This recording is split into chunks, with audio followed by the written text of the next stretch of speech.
अस्सलाम वालेकुम फ्रेंड्स, आप देख रहे हैं टैक्स दोस्ती बजट स्पेशल वीडियो। और इसमें हम बात कर रहे हैं बिज़नेस रिकॉर्डर में जो डिफरेंट न्यूज़ आई हैं उसके हवाले से। हम इस साल का टैक्स ईयर 2023 का बजट देख रहे हैं।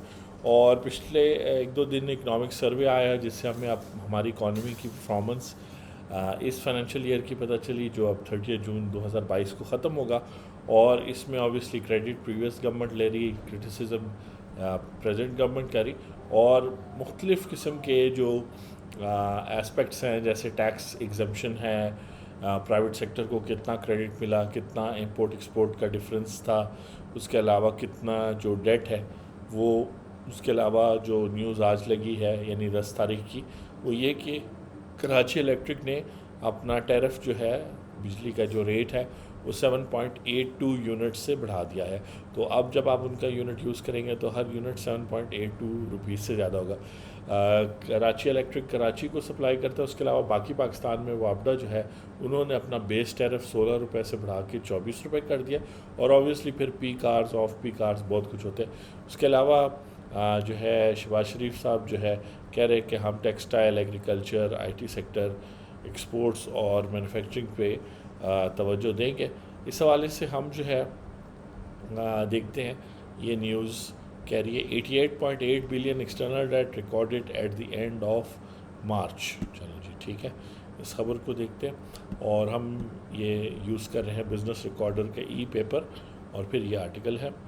अच्छा, वो कहता है कि जी external public debt was recorded at 88.8 billion, 88.8 अरब रुपए जो है वो पाकिस्तानी हुकूमत पर डेट हो गई। इसको आपने हमेशा कंपेयर करना है कि ये तो कर्ज़ा है, और पाकिस्तान की जो ग्रॉस डोमेस्टिक प्रोडक्ट होता है वो देखा जाता है कि वो कितना है। यानी फॉर एग्ज़ाम्पल अगर आप कोई बिज़नेस भी चला रहे हैं, तो आपने अगर शॉप चला रहे हैं और उसके अंदर आपके पास 5-10 लाख रुपए का स्टॉक है जो आप बेचते हैं एज रिटेलर, तो जो शॉप है हो सकता है वो आपकी अपनी प्रॉपर्टी हो या रेंट पे हो, लेकिन आपका अपना सरमाया जो है हमेशा ज़्यादा होगा।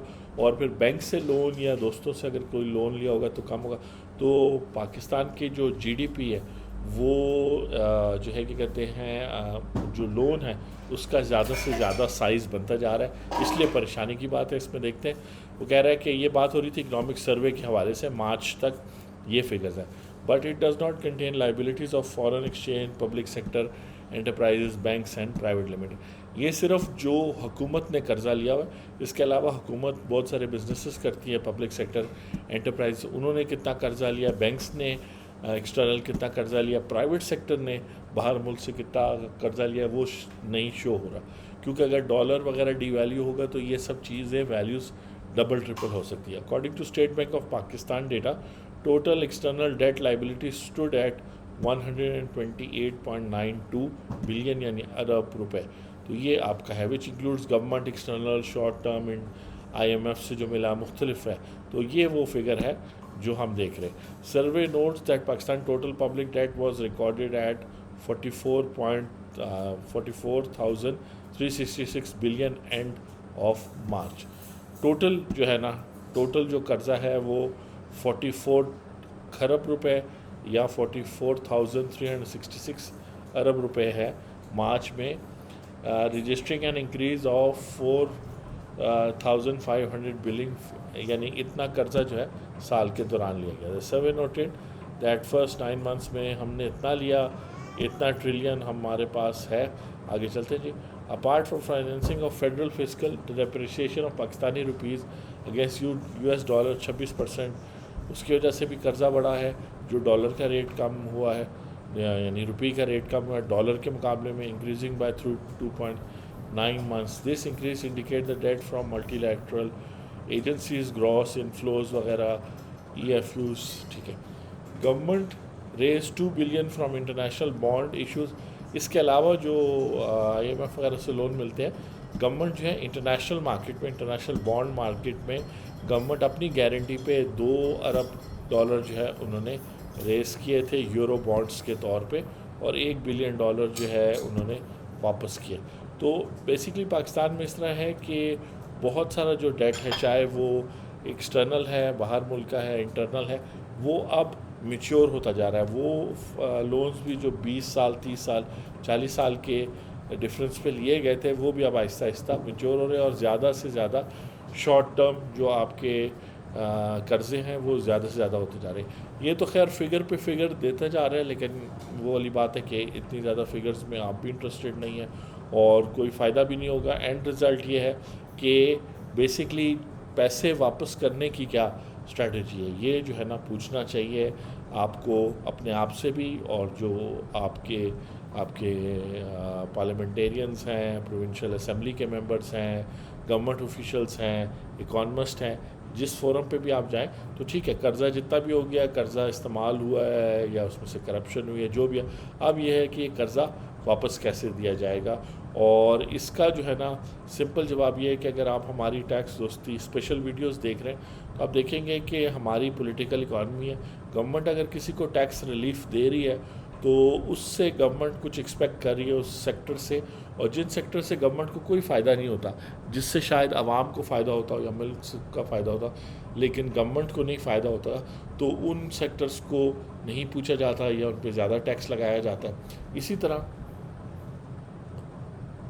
जो गवर्नमेंट लोन्स ले रही है तो आप टीवी पे यही सुनते हैं कि ये लोन्स प्रीवियस लोन्स को पे ऑफ करने के लिए दिए जा रहे हैं, लेकिन अगर गवर्नमेंट जो है अपने जितने भी गवर्नमेंट के रिसोर्सेज बन गए हैं, चाहे वो पब्लिक सेक्टर एंटरप्राइजेज़ हैं, गवर्नमेंट के बैंक्स हैं, और फिर प्राइवेट सेक्टर के साथ मिल के मुख्तलिफ एक्टिविटीज़ बिजनेसेस गवर्नमेंट करती है, तो गवर्नमेंट अभी भी प्रेजेंट हालत में बहुत सारा प्रॉफिट कमा सकती है। लेकिन प्रॉफिट कमाने का मतलब ये होगा कि गवर्नमेंट के जो सर्विसेज हैं, जो गुड्स वो प्रोड्यूस कर रही है, या गवर्नमेंट का जो मुख्तलिफ डिपार्टमेंट्स हैं वो अच्छा काम कर रहे हैं, तो वो चूँकि ऐसा कल्चर नहीं है, तो कर्ज़ ले के इन इदारों में, जैसे पब्लिक सेक्टर एंटरप्राइज से मुराद है PIA है और बहुत सारे इदारे हैं, तो ये सब इदारे जो हैं ये नुकसान में इसलिए जाते हैं कि ज़्यादा से ज़्यादा ख़र्चे जो है इनके employees, managers, board of directors और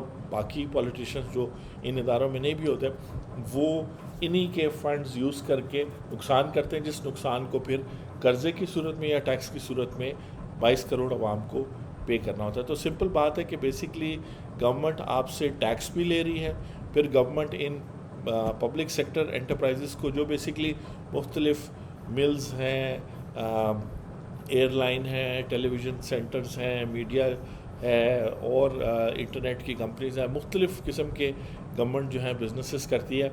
इसी तरह गवर्नमेंट बैंक्स भी हैं और फिर प्राइवेट सेक्टर के साथ भी मिल के बहुत सारे बिजनेस एक्टिविटीज़ करती है। उन सारों में जो भी नुकसान होता है तो वो 22 करोड़ आवाम को पे करना पड़ता है। इसका मतलब है कि ये रिस्क फ्री एंटरप्राइजेज है। इसका मतलब ये हुआ कि जो शख्स भी गवर्नमेंट के किसी भी पब्लिक सेक्टर एंटरप्राइज में है या किसी मिनिस्ट्री में है, किसी डिवीज़न में बैठा हुआ है, तो वो सिंपली जो है क्या कहते हैं, उसे पता है कि अगर मेरे हाथ से PTV, पाकिस्तान टेलीविज़न सेंटर जिसको कहते हैं, उसमें नुकसान हो जाता है तो ये नुकसान मैंने नहीं देना, बल्कि जो टीवी जो 22 करोड़ आवाम देख रही है उन्होंने ये नुकसान पूरा करना है। तो इस तरीके से अगर आप सब लोगों को फ्री हैंड दे देंगे गवर्नमेंट में, और इन लोगों का ऑडिट वगैरह भी जो ऑडिटर जनरल वगैरह करते हैं, जो गलतियां निकालते हैं, तो कोई फ़र्क नहीं पड़ता।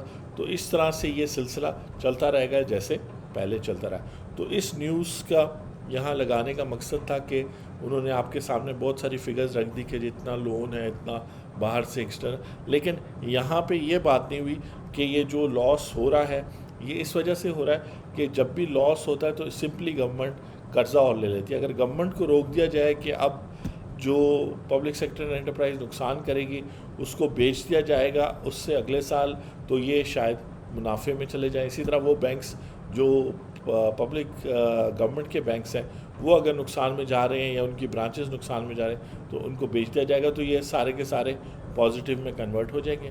अगली वीडियो में आपसे मुलाकात होती है।